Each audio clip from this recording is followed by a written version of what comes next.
Ya, siapa tidak kenal dengan sosok Anggun C. Sasmi? Saya sendiri secara pribadi salah satu penggemar dari penyanyi Indonesia ini yang sudah sangat tenar dan dimiliki oleh seluruh dunia. Dan kali ini beliau hadir di Jakarta untuk memberikan konser dan menyapa kembali para penggemarnya di Indonesia. Insight with Desi Anwar akan berjumpa dengan Anggun C. Sasmi. Mari kita saksikan.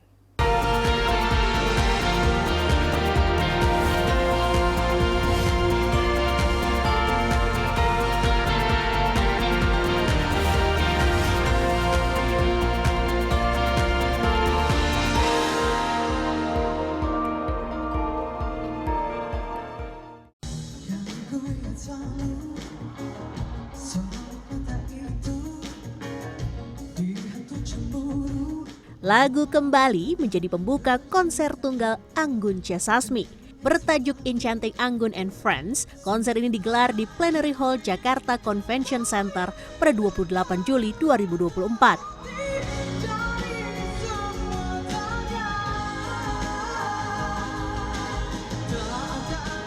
Anggun muncul dari tengah panggung mengenakan gaun dan boots tinggi serta headpiece yang cantik. Seketika teriakan para penggemarnya pun langsung terdengar riuh seakan-akan menyambutnya untuk memulai konser. Para penonton mengaku rindu dengan penyanyi kelahiran Jakarta yang namanya sudah melanglang buana ini. Mereka mengaku sudah menunggu 5 tahun lamanya untuk menikmati konser Anggun di Indonesia. Pemilihan lagu Kembali sebagai pembuka konser seolah menyiratkan bahwa Anggun memang telah kembali ke Indonesia.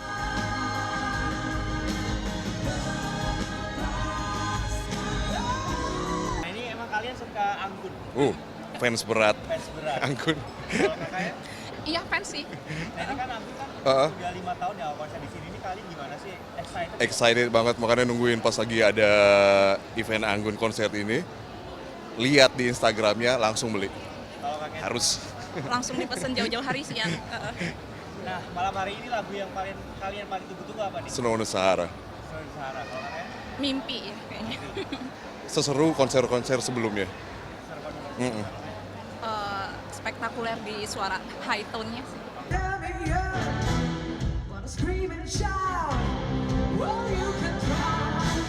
Anggun membawakan sekitar 20 lagu yang diiringi komposer Andi Rianto bersama Magenta Orkestra. Sentuhan aransemen dari Andi Rianto menambah kesan elegan dan megah di setiap lagu yang dibawakan.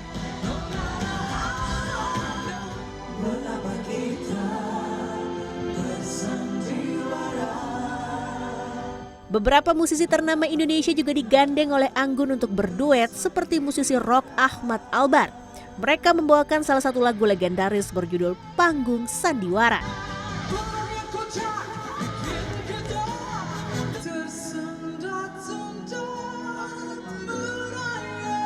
Selain Ahmad Albar, Anggun berduet dengan penyanyi kenamaan Indonesia lainnya seperti Isyana Sarasvati yang membawakan lagu berjudul Lilin-Lilin Kecil yang dipopulerkan oleh Chrisye.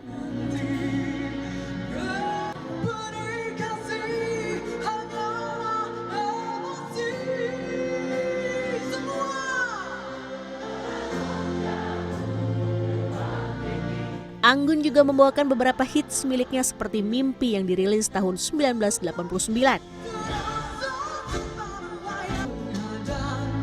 Juga sejumlah lagu yang membuatnya tenar pada masanya, yakni Bayang Ilusi, Snow on the Sahara, hingga Tua-Tua Keladi.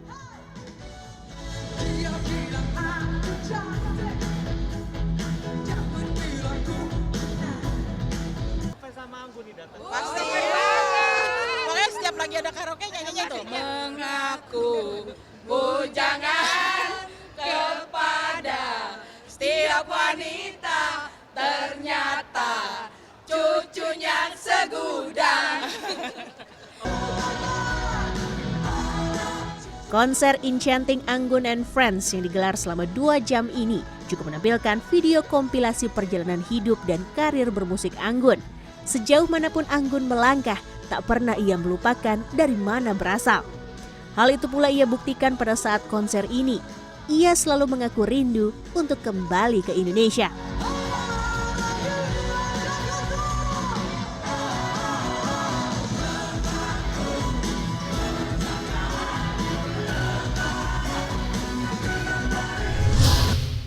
Ya, Insight with Desi Anwar kali ini berjumpa dengan teman lama dan tentu saja salah seorang penyanyi internasional favorit saya, Anggun C. Sasmi. Yeay, makasih, Uju, Mbak. apa kabar?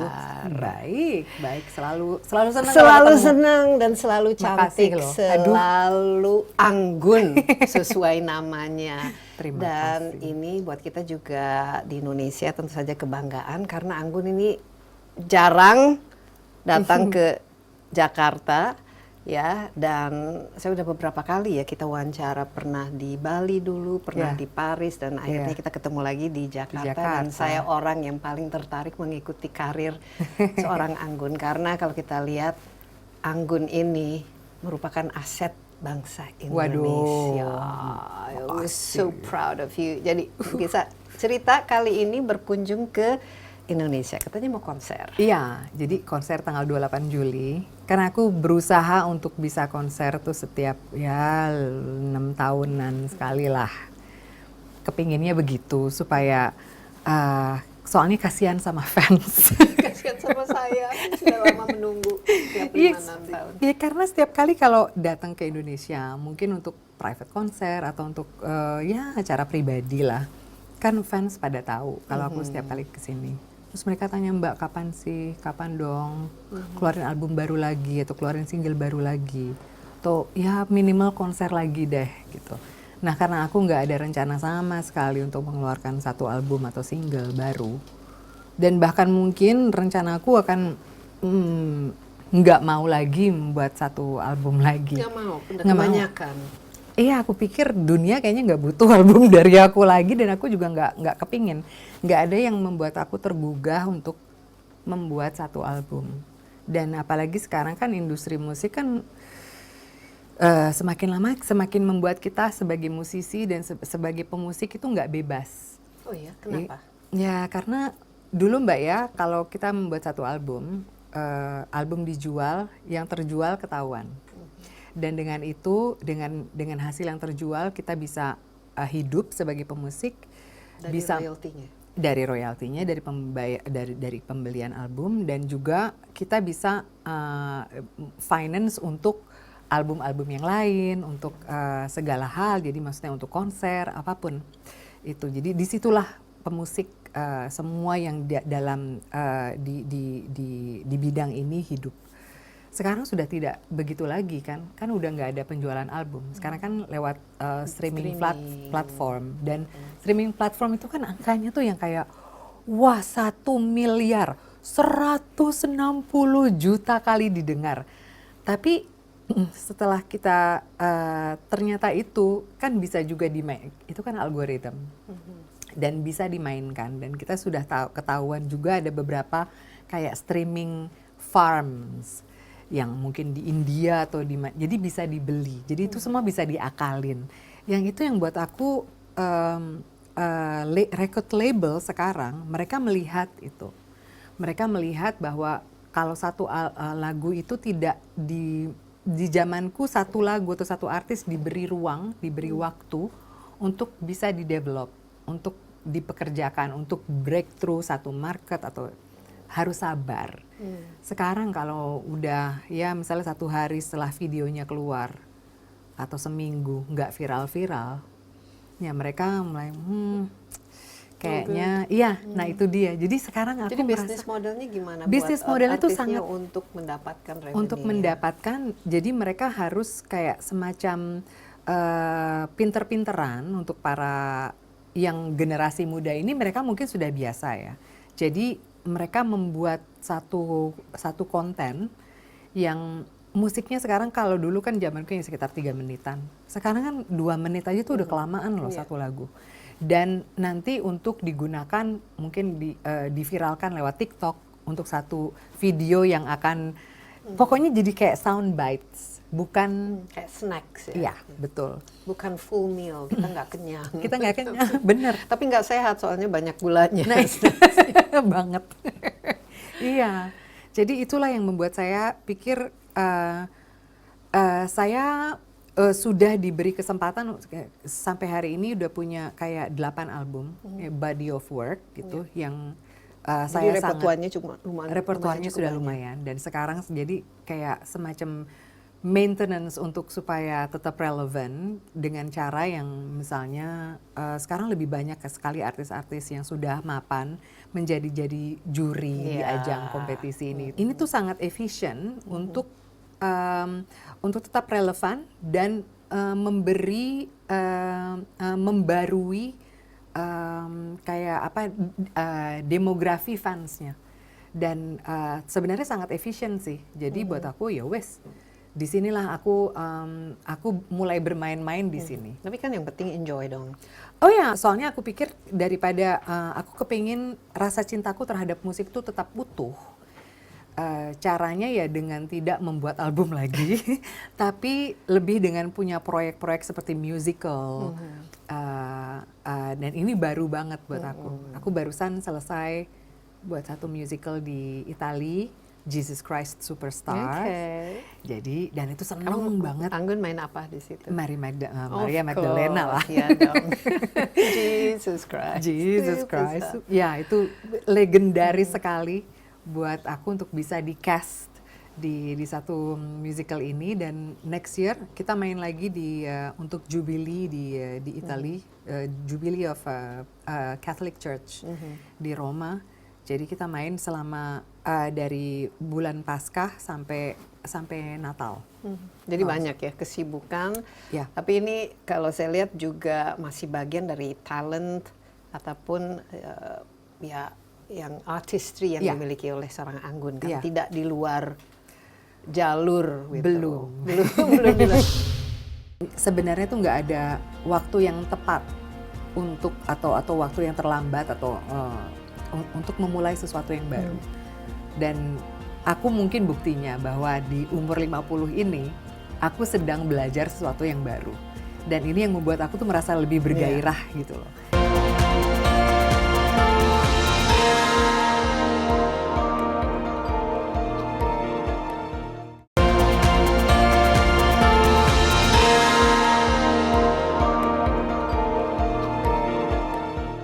Dan katanya di film juga ya, main film juga. Iya, jadi saya sekarang lebih gini loh, kan mungkin beberapa puluh tahun yang lalu saya pernah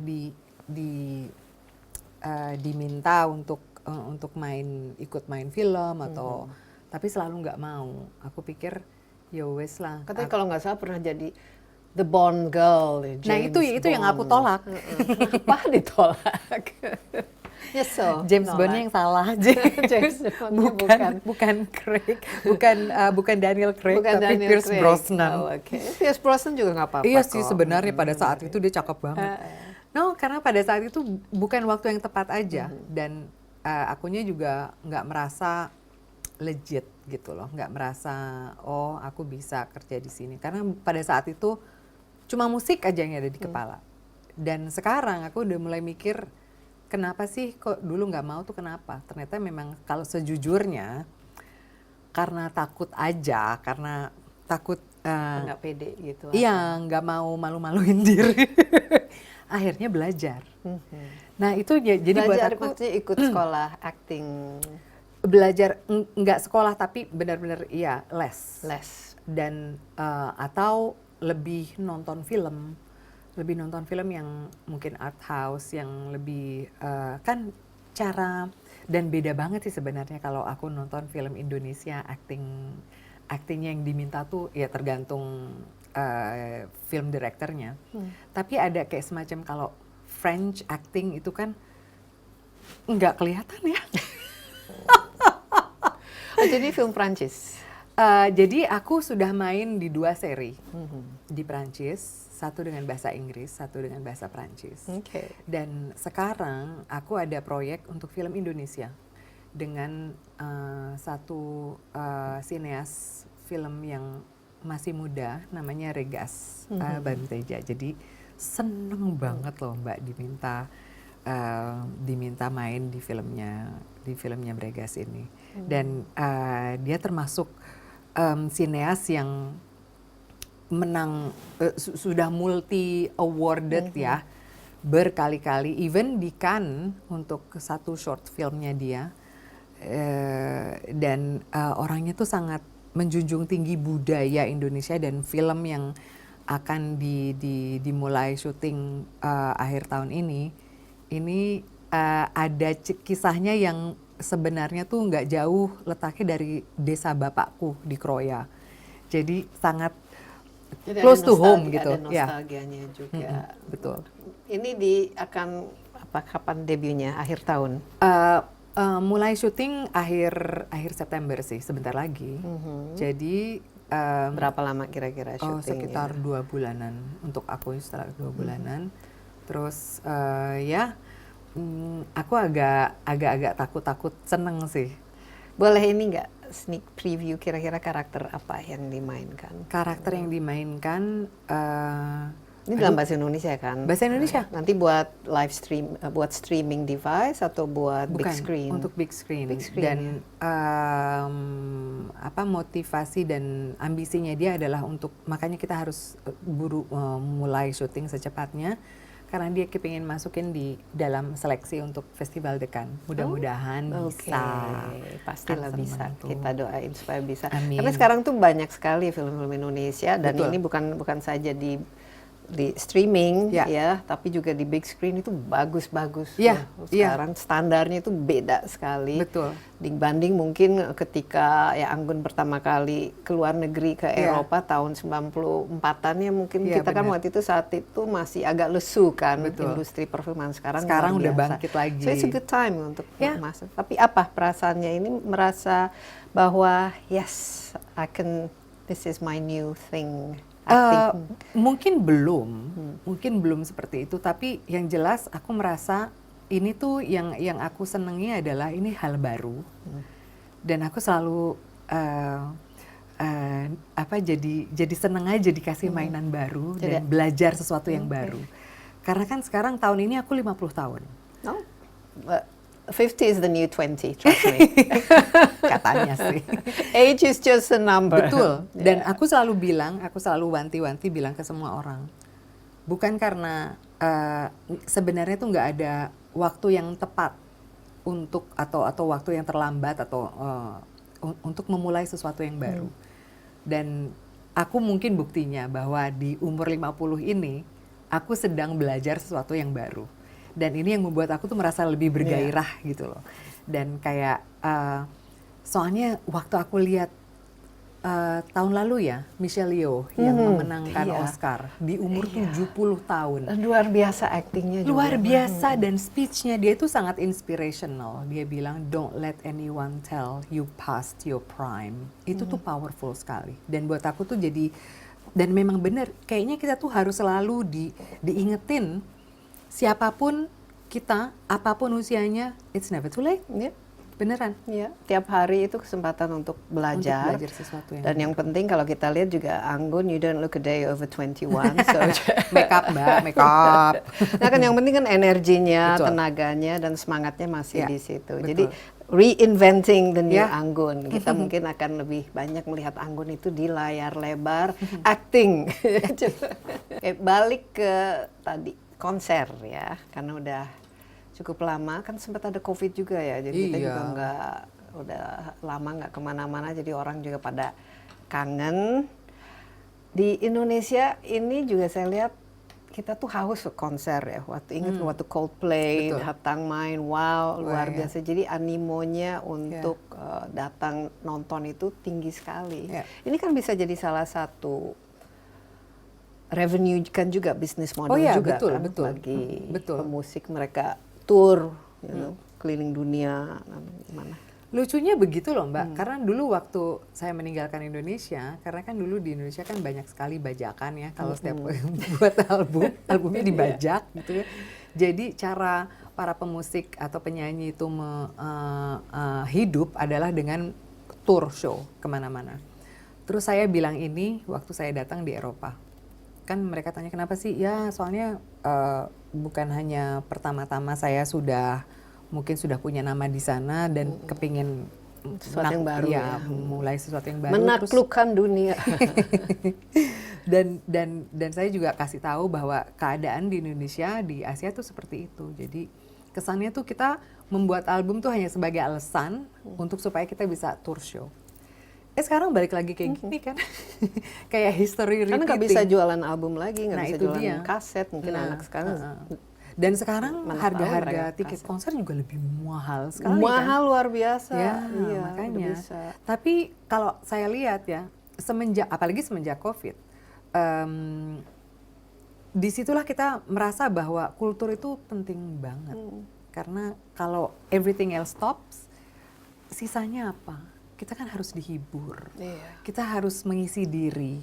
Bukan cuma dengan masalah-masalah, tapi mengisi diri dengan film, dengan buku, dengan guyonan, dengan lagu. Itu yang tiba-tiba tuh kita baru sadarnya di situ. Senengnya sih ya seperti itu, tapi sedihnya harus ada masa seperti COVID untuk supaya kita itu melek. Makanya mungkin sekarang Dan industri rindu musik beramai-ramai. Nah, Kalau itu dulu dia. Kan harus jaga jarak. Iya. kerumunan. Jadi tapi anehnya juga kan kita kan waktu itu juga merasa bahwa oh ini udah kayak our new normal lah. Kita nggak mungkin bisa ini. Tapi sekarang kita juga udah lupa loh. Kita cepat sekali membiasakan diri dan cepat sekali lupa. Keputusan untuk meninggalkan Indonesia itu kan egois. Karena nggak mikirin orang tua, nggak mikirin apapun, cuma mikirin diri sendiri. Ini tuh kayak my own survival gitu. Aku harus, ini tuh untuk hidupku, untuk sendiri. Dan takut, tapi rasa ketakutan itu yang akhirnya bisa aku transformasi menjadi satu motivasi.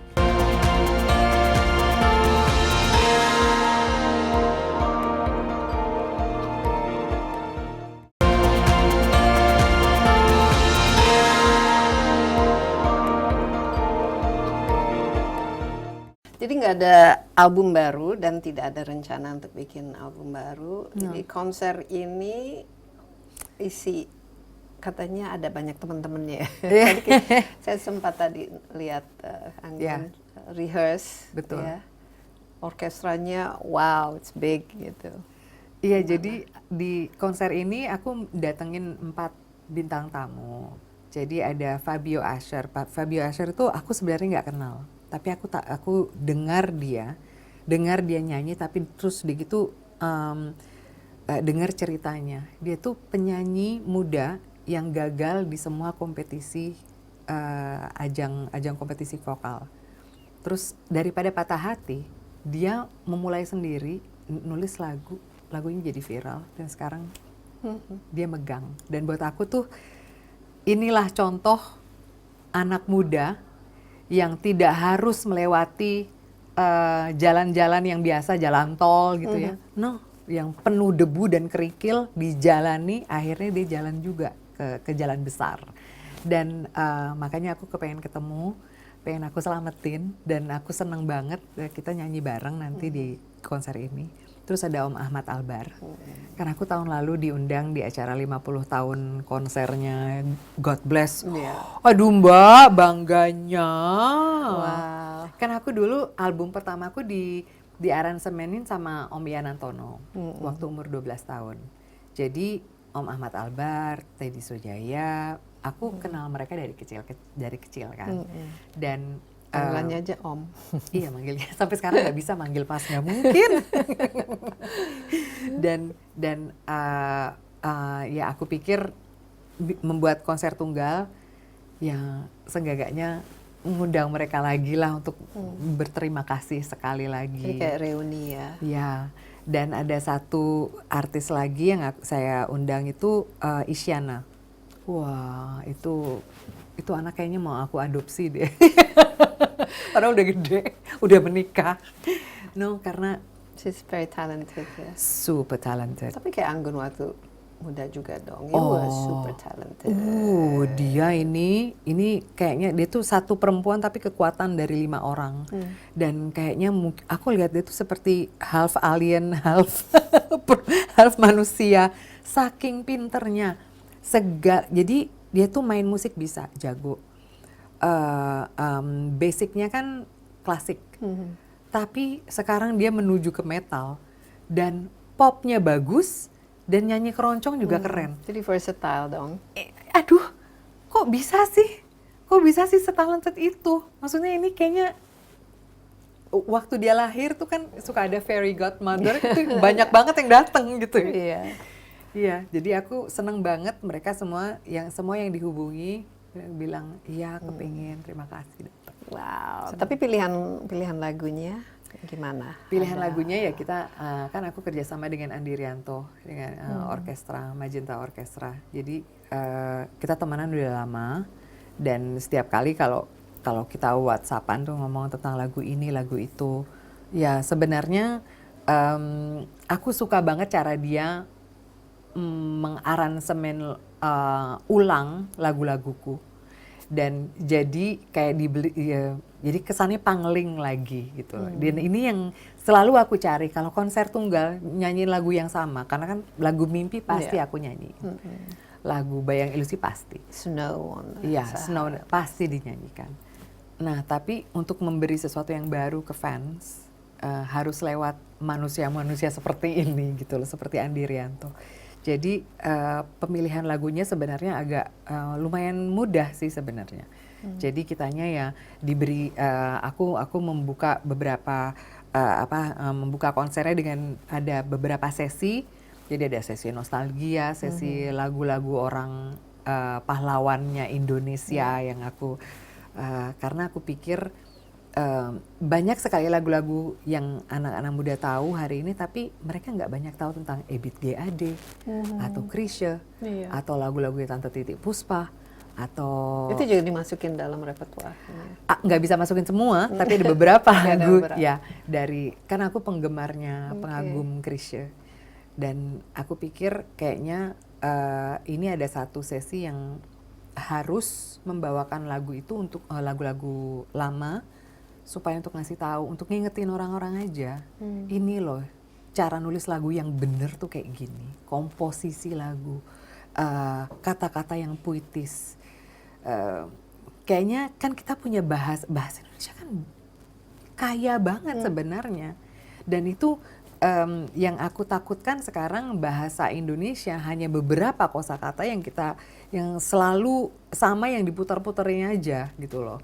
Kalau Ebit G. Ade kan dulu kalau nulis lagu ya ampun ya tiba-tiba dibilang pesannya juga jauh pesannya lebih jauh dalam dan universal. ya dan aku kepengen banget satu hari aku denger cover version dari Ebit G. Ade dibawakan oleh Gen Z gitu dengan caranya mereka, dengan mungkin bisa dikombine, bisa dikombinasi dengan bahasa Inggrisnya atau apapun, karena kan memang bahasa itu kan harus berevolusi.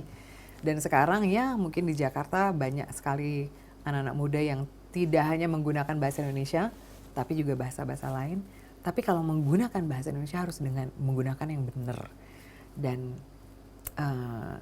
Ebit G. Ade itu salah satu penulis lagu yang aduh kita tuh harus beneran sujud lah. Dia lebih ke penyair ya kalau kita lihat dari Iya, kata-katanya. penyair, bener sih.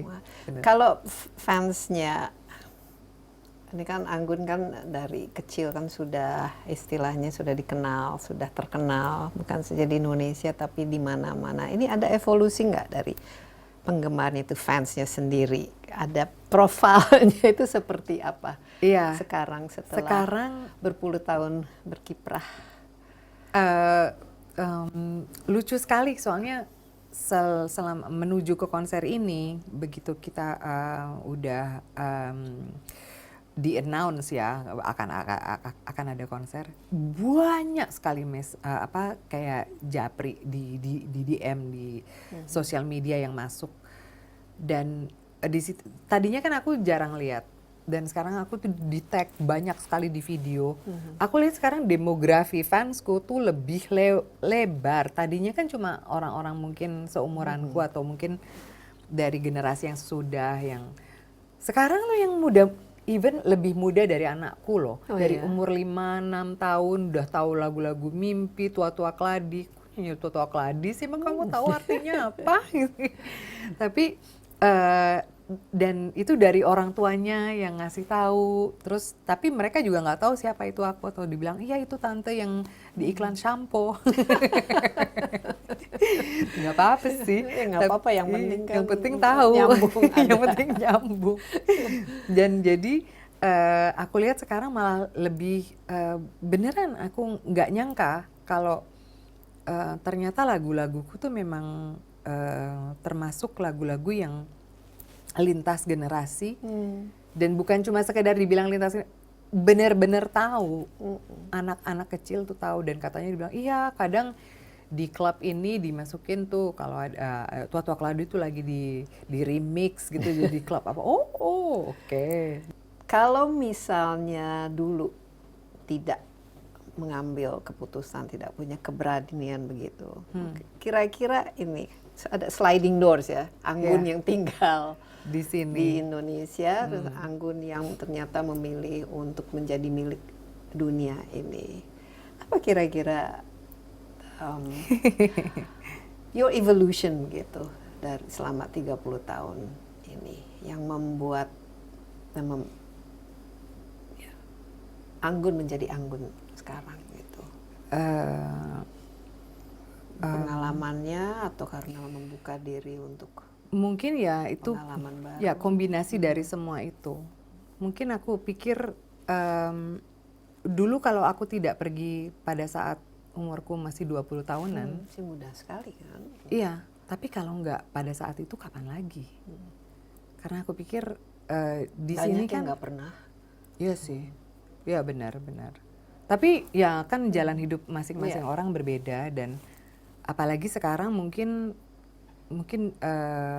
apa yang aku lakukan sekarang udah nggak masuk akal karena itu old school banget kali ya, harus ninggalin negaranya gitu untuk go internasional. Padahal sekarang tinggal ngirim lagu aja, Atau di TikTok. kalau viral, nah itu dia.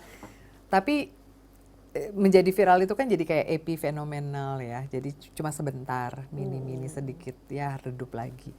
Aku kan tadinya kepingin memang benar-benar merubah atau changing destiny lah. Mengubah nasib ya. Iya. Tapi what did it do to you? Apa yang secara transformasi terhadap Mungkin karakter apa yang menjadi orang yang lebih emotif, lebih empathetic juga ya. Dan ya akunya mungkin lebih ini kali sekarang, lebih nggak mikirin diri sendiri sih sebenarnya, lebih sungkan. Padahal aneh sekali karena keputusan untuk meninggalkan Indonesia itu kan egois, karena nggak mikirin orang tua, nggak mikirin apapun, cuma mikirin diri sendiri. Ini tuh kayak my own survival gitu. Aku harus, ini tuh untuk hidupku, untuk sendiri. Tapi begitu sudah, sekarang aku malah mungkin karena udah juga menjadi ibu, sudah anakku sekarang hampir 17 tahun. akankah diizinkan kalau Kirana mau? Nah itu yang susah. Itu yang susah karena aku merasa aku belum memberi dia senjata yang pas. Karena aku merasakan dulu waktu aku pergi dan tinggal di London, aku tidak punya apa-apa, nggak punya bekal, apakah itu mental, financial udah jelas hanya sedikit gitu loh. Dan Nekat sekali ya dipikir-pikir. iya, dan takut. Tapi rasa ketakutan itu yang akhirnya bisa aku transformasi menjadi satu motivasi, dan mungkin sekarang aku jadi lebih tegas, lebih keras juga dalam menghadapi banyak hal di hidup sih. Ya. Dan survive, dan bukan survive saja, sukses, dan justru jadi kebanggaan. Ya itu bonus ya. Ya. Karena kalau saya lihat kan karirnya, where you are in the chart itu kan di Billboard dan lain sebagainya. Jadi betul-betul sudah di-embrace oleh dunia internasional. Syukur sih. Sangat bersyukur. Mereka tahu sekarang aku tuh orang mana, bukan lagi dibilang orang Vietnam atau orang Laos ya. Saya ingat waktu dulu saya tinggal di Paris pasti dikira orang Vietnam. Nah pasti mereka tuh masih kayak gitu, tapi sekarang udah tahu. Nah makanya Andoshin udah gak ada lagi kali. Iya, jadi sekarang udah tahu Indonesia. Sekarang udah tahu, udah belum katam sih, tapi udah tahu gitu loh.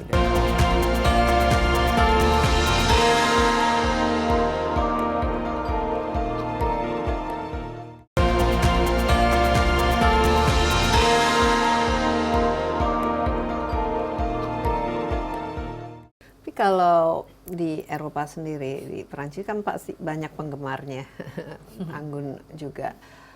Pemahaman mereka terhadap dunia yang sebelah timur khususnya Indonesia ini bagaimana selama 30 tahun ini? Lebih tercerahkan nggak mereka? Iya. Dan mereka melihat anggun ini kan, are you still seeing as exotic atau sudah sesuatu yang udah inilah, jadi familiar, bagian ya. udah jadi familiar bagian. tapi familiarly eksotik sih masih terus, karena kan secara casing ya tetap bukan orang Perancis kan. Walaupun jadi saya lihat Prancis sangat multikultural ya, ada betul. warna merah kuning hijau semua ada betul. di situ. Tapi aku selalu kan aku kalau ngomong Perancis juga masih ada aksen, dan buat aku punya aksen ini nggak akan aku hapus atau nggak akan coba aku hapus hilangkan. ya, karena ya aksen Prancisku juga bukan aksen yang tebel sekali sih, tapi penting buat aku untuk orang-orang juga tahu bahwa this is an effort gitu loh. Jadi aku tuh datang ke negara ini, diterima di negara ini. Aku belajar berintegritas, masuk ya di negara ini, belajar kulturnya, belajar wine-nya. Aku sampai jadi ini loh Mbak, masuk jadi fellowship. Oh, fellowship. Iya, jadi aku punya gelar namanya Dame de Jurade di Saint-Émilion. Dikasih gelar karena ya itulah aku membawa karena saking sukanya dengan wine Bordelais ya dari Bordeaux, dan belajar tentang wine, terus belajar tahu tentang nggak cuma bahasanya, nggak cuma kulturnya, tapi juga sejarahnya Prancis, dan ternyata kan aku pernah dikasih Chevalier des Arts et des Lettres. Iya, saya ingat itu tahun 2000 iya, berapa kita dulu, gitu. 2005 ya saya kita hadir ketemu. waktu itu. Betul. Dan itu katanya karena semenjak album-album saya Prancis keluar di Asia, nggak cuma di Indonesia, banyak sekali orang-orang Asia yang belajar bahasa Prancis. Jadi mereka tuh kayak semacam memberi terima kasih gitu. Jadi ya mereka tahu sekarang aku tuh orang mana, bukan lagi dibilang orang Vietnam atau orang Laos ya. Saya ingat waktu dulu saya tinggal di Paris pasti dikira orang Vietnam. Nah pasti mereka tuh masih kayak gitu, tapi sekarang udah Andoshin, tahu. Nah makanya Andoshin udah gak ada lagi kali semua. Iya, jadi sekarang udah tahu Indonesia, sekarang udah tahu, udah belum katam sih, tapi udah tahu gitu loh. Dan jadi ada rasa harus jadi duta besar untuk Indonesia juga enggak? This like a noblesse oblige. Kayaknya yang mau nggak mau dimanapun kita berada, Mbak Desi tahu juga kan kalau misalnya kita berada di satu negara dan kita satu-satunya yang berbeda, mereka kan pasti tanya, oh dari mana? Oh nanya tentang negara kita kan? Ya, itu udah secara natural. Ya, jadi it's okay. Tapi kan Anggun sendiri kan sering sama keluarga bolak-balikan. Betul. Kalau Kirana sendiri bagaimana dia? Ini kalau sekarang saya lihat kan anak-anak itu mereka ya apalagi digital native ya, tidak ada there's no such thing as a country, itu semua bisa didapat dengan satu alat, satu gadget di depan mereka ya.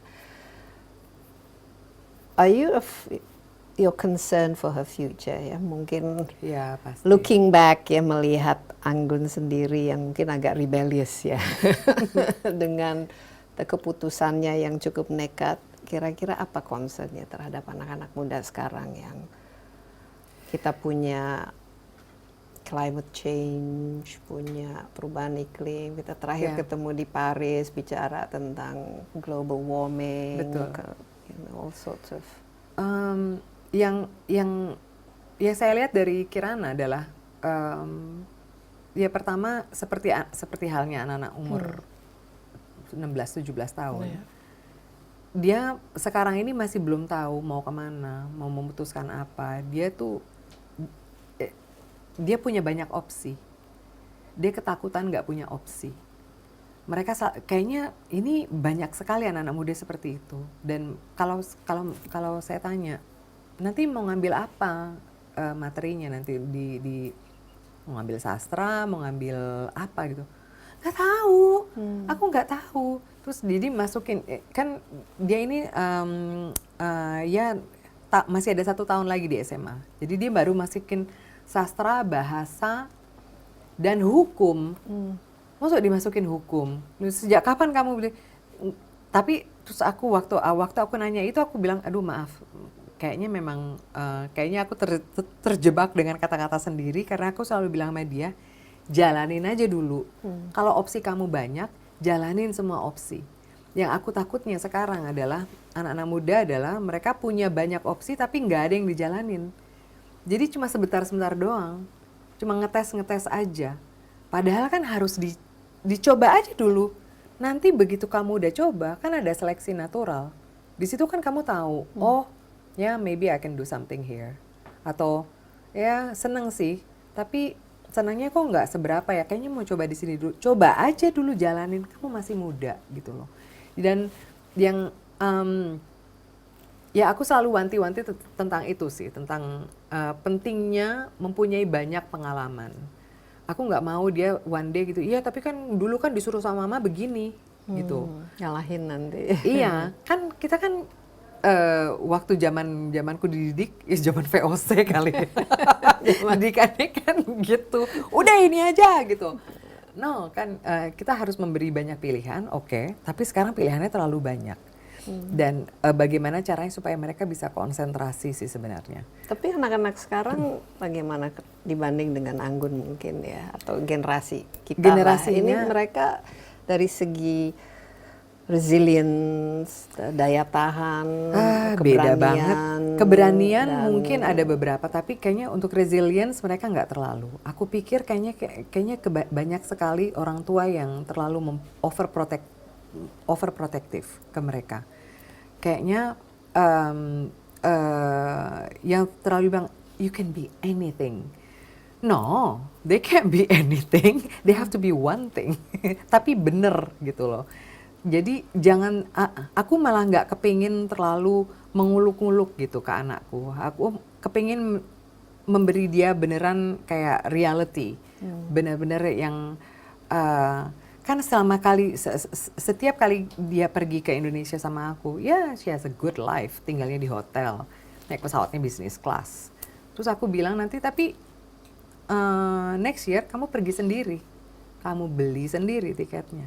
Segala satunya harus sendiri, kamu cari hotel sendiri atau kamu tinggal sama siapa kayak gitu, atau bisa ketemu sama Mbah di Kroya, bisa jalan ke rumahnya Eyang di Jogja, atau gimana. Jadi harus nyuruh dia berpetualang juga. Kayaknya yang mungkin harus aku mulaikan ke dia adalah itu, karena sekarang terlalu digital friendly. Nggak ada yang belum terlalu real life, belum. Tapi strict nggak Anggun? Nggak boleh ini main HP 24 jam. Oh itu ya, itu strict. pasti, karena kan apalagi kalau. Tapi kan mereka juga butuh telepon dan butuh laptopnya untuk belajar di sekolah, dan karena mereka bawa itu juga kan. Jadi ya batasnya itu yang kadang karena kan kita datangnya pas di awal, tapi mereka semua yang menikmati semua akhirnya ini, dan kita tuh masih mungkin agak kagok atau nggak mau, atau banyak dari kita yang seumuran kita yang gaptek karena nggak mau aja. Dan gimana caranya supaya aku bisa tetap fluent di bahasa ini dengan anakku, Dan walaupun aku tahu dia jauh lebih cepat dari aku, tapi yang jelas iya banyak hal yang aku justru kepengen. Aku seneng banget dia suka baca buku, bukan lewat Kindle tapi baca buku. Dia tuh beneran. seneng banget kalau beli buku. Kalau beli buku jadi yang pertama kali yang dia bilang, nih mama baunya enak ya, dia begitu. Itu yang aku bangganya di situ. Iya, jadi masih banyak harapan lah kalau masih suka. ada. Publik itu pacarnya banyak ya, penyanyi-penyanyi lain lah ini itu. Dan cara aku untuk ngingetin pacar pertama ya untuk dengan konser. Setiap kali datang 5 atau setiap 6 tahunan untuk membuat satu konser.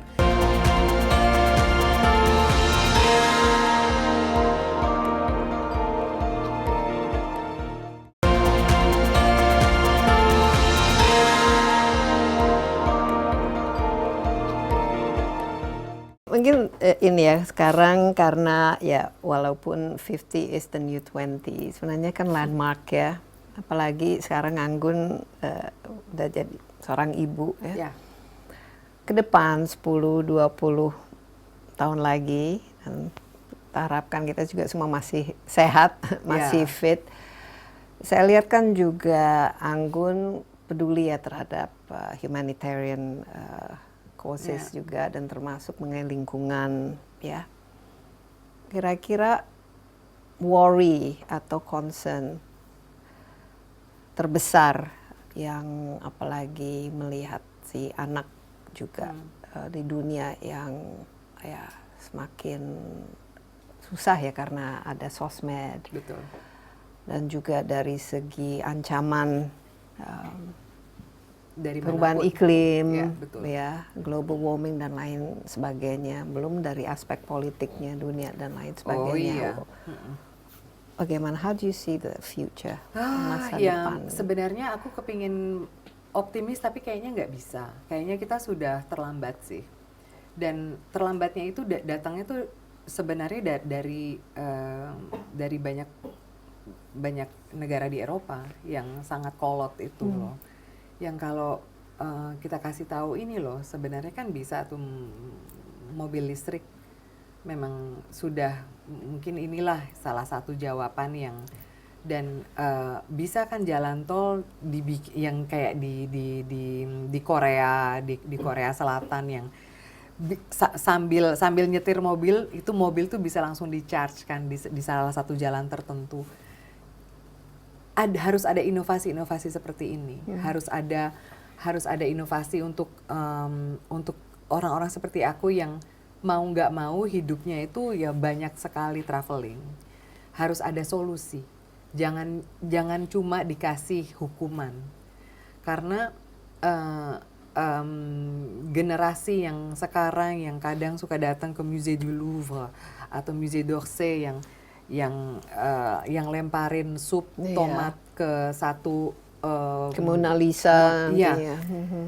Atau nempelin tangan ke jalan raya dan memblok semua jalan tol dan sebagai protes. Sebagai protes itu malah buat aku jadi counterproductive. Mungkin mereka membuat satu misinya mereka dibicarakan, tapi tidak dibicarakan dengan secara positif dan secara benar. Dan Karena malah mungkin merasa tidak didengarkan kali oleh mereka generasi. justru didengar, tapi cara itu kan cara menyampaikan sesuatu. Mungkin PR-nya mereka nggak bagus ya. Mereka harus hire benar-benar orang yang ngerti supaya dan ya mungkin caranya mereka pikir ya kita udah coba ini itu tapi nggak didengarkan. Jadi ini salah satu caranya. Tapi ini udah jadi lagu lama kan. Jadi kasetnya tuh Jadi pitanya tuh kusut ya. gitu. Jadi nggak, karena ini terakhir masih ada lagi di Musée d'Orsay kan, jadi yang lempar dilemparin. ini, Iya. lempar Untungnya cat. maksudnya apakah arti itu ada hubungannya dengan why gitu loh? Nggak, salah ini banget, salah tujuan, dan justru malah membuat kesel dan membuat keki orang-orang di yang itu tadi. Seperti halnya kayak kadang memang misinya bagus, tujuannya bagus, penyampaiannya yang salah. Dan aku kadang suka gregetannya di situ. kita ngerti, kita semua mau kok memberi memberi alam yang tetap sehat, yang kita semua berusaha menjalankan dari untuk ya masing-masing ya. Apakah itu daur ulang, atau itu dengan mobil listrik, atau apapun itu kita coba. Apalagi sekarang pemerintah juga membantu kalau beli mobil listrik dapat subsidi dan segala macam. Dan tapi Mbok ya kayaknya sekarang ada kayak semacam gap antara generasi yang baru yang mereka pikir tuh ini cara kita satu-satunya seperti ini, secara sekeras ini. Aku pikir malah inilah kekalahannya mereka dan kekalahannya kita di sini. Karena ada keras kepalanya orang tua dan ignorance-nya, kekeras kepalaan dan ignorance-nya anak-anak muda. Kadang yang membuat ini bentrok dan kita nggak kemana-mana. Walhasil kita jadi mandek. Sampai nanti one day ada seseorang yang berkarisma, yang mempunyai cara untuk secara mungkin lebih halus atau lebih bijak atau lebih lucu. Kadang kan juga harus lewat situ, apalagi di Indonesia. Kita kan harus lewat humor juga kadang. Cara kita mendedramatisasikan satu hal yang terlalu berat buat kita adalah dengan humor. Mungkin lewat dengan cara itu atau gimana harus dengan cara halus. Kayaknya dengan ya kadang kita melupakan bahwa dengan cara halus kita tuh bisa loh malah justru lebih mudah untuk obtain banyak hal, untuk mendapatkan banyak hal. Cara berkomunikasinya mungkin, dan harus ada mungkin heroes ya, pahlawan-pahlawan. Harus ada pahlawan-pahlawan baru muda yang pintar ngomong dan nggak cuma pintar tapi lebih luwes juga. Dan orang yang bisa memberikan inspirasi. Ya. Saya lihat Anggun sendiri ini sosok yang sangat-sangat memberikan inspirasi ya, apalagi ya termasuk untuk bukan saja anak-anak muda tapi perempuan, tapi karena punya passion, punya komitmen, punya fokus, ya, kerja keras ya. Anggun sendiri apa kira-kira masih ya, apa saja yang ingin diberikan dalam perjalanan kehidupannya? Selain 5 tahun dari sini harus ada konser lagi, kan janji katanya setiap 5 tahun. Ya kepinginnya sih ya itu tadi yang kayaknya dulu aku pernah ngomong deh sama Mbak Desi, aku kepengen punya kayak yayasan untuk ngurus anak kecil, anak yatim piatu atau anak yatim atau anak yatim piatu. Yang dulu kan aku sempat visit satu yayasan yang itu anak-anak pekerja seksual yang bapaknya kita tidak tahu siapa. Dan anak-anak itu nggak dilantar tapi juga nggak diurusin gitu loh. Jadi aku tuh kepinginnya satu hari mempunyai yayasan untuk mereka, untuk contoh-contoh seperti anak-anak seperti mereka. Kapan kira-kira? Kapan mau dimulai? Kapan ya? Kepinginnya secepat mungkin. Mbak kenal orang nggak? Nyari sponsor. Karena kan itu udah bicarakan 5 tahun yang lalu kali ya. Betul. Tapi kadang makanya sebenarnya butuh waktu, butuh tenaga, butuh uang. Seperti apapun ya. Setelah saya kerja dengan UN, dengan FAO, dengan NGO, selalu keuangan yang kita selalu ada halnya selalu mandeknya di situ. Karena tanpa sisi financial kita nggak bisa membuat untuk mempekerjakan orang, untuk mengurusi ini itu, untuk mempunyai yayasan, untuk mempunyai kayak bikin satu sekolah. Kan sekolah itu kan nggak harus selalu nggak boleh selalu sekolah darurat, sekolah beneran dong. Terus begitu, jadi selalu dana ini selalu harus ada. Makanya aku kayaknya untuk nyari partner mungkin one day. Tapi pasti harusnya gampang bagi seorang Anggun, koneksinya banyak, ya. Network is huge. Iya, seharusnya ya Mbak ya. Amin, diaminin tinggal aja. ketok-ketok pintu. Tapi kadang mungkin mereka nggak, iya sih, nanti ini ke depannya mungkin 5-10 tahun ke Iya. depan aku kepingin. Kita bantu deh Iya. nanti sama. Jadi jangan nanti kita ketemu lagi 5 tahun kemudian mimpinya masih sama. ada. Iya, soalnya kan mimpi yang tanpa usaha itu hanya Ya, it's a hanya wish mimpi, ya, ya, hanya it's a wish. mimpi. Oke, Anggun, mungkin ada kata ingin disampaikan pada penggemarnya mumpung lagi di Indonesia, Jakarta. Oh, aduh penggemar. Ya, aku sih berterima kasih dari atas kesetiaan. Jadi gini loh Mbak, kan saya tahu ya setiap publik itu pacarnya banyak ya. Penyanyi-penyanyi lain lah ini itu. Dan cara aku untuk ngingetin pacar pertama ya dengan konser. Setiap kali datang 5 atau setiap 6 tahunan untuk membuat satu konser. Tapi aku terima kasih banget dengan keadaannya mereka dalam hidupku. Jadi berkat mereka lah aku juga bisa seperti ini. Iya. Sekali lagi terima kasih banyak. Kita juga ada rindu bertemu. Jangan sekali 5 tahun dong nanti. Ya nanti kita Kalau bisa. telepon-teleponan Mbak. Terima kasih banyak. Merci kasih. beaucoup, Merci ya. Anggun. Merci. Dan ya jangan lupa ya dengan sering-sering datang lagi ke Indonesia supaya kita juga bisa bertemu dan melepas rindu. Ya demikian Insight with Desi Anwar kali ini bersama Anggun C. Sasmi. Jangan lupa Anda juga dapat menyaksikan acara ini di cnnindonesia.com dan juga di YouTube CNN Indonesia Insight with Desi Anwar. Stay safe, bye-bye.